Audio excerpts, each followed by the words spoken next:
In the dark and twisted alleys of Gotham City, the Joker was up to his usual antics.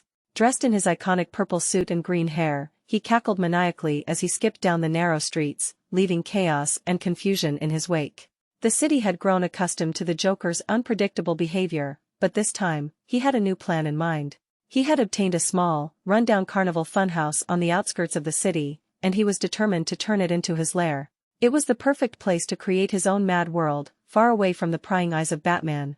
Inside the dilapidated funhouse, the Joker's laughter echoed off the faded mirrors and crooked walls. He began to transform the place into a twisted paradise, painting grotesque images on the walls, setting up deadly traps, and installing a variety of booby traps meant to confuse and terrify anyone who dared to enter. The Joker had always been fascinated by mirrors, and he turned an entire room into a hall of distorting mirrors, creating a maze of confusion and dizziness for anyone who ventured inside.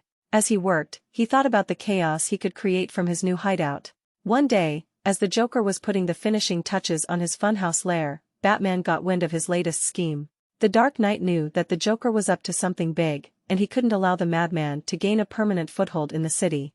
As Batman approached the funhouse, he had to navigate the maze of distorted mirrors, facing illusions and hallucinations of the Joker at every turn. But Batman's determination and focus were unmatched, and he eventually found the real Joker. A climactic showdown ensued, with the Joker unleashing his deadly traps and Batman skillfully evading them. In the end, Batman managed to outsmart the Joker, capturing him and dismantling the Funhouse of Madness. The Joker's plan to make the funhouse his lair had been foiled, but that didn't dampen his spirits. As he was led away in handcuffs, he couldn't stop laughing. For the Joker, the thrill of chaos and the unpredictability of his schemes were what fueled his madness.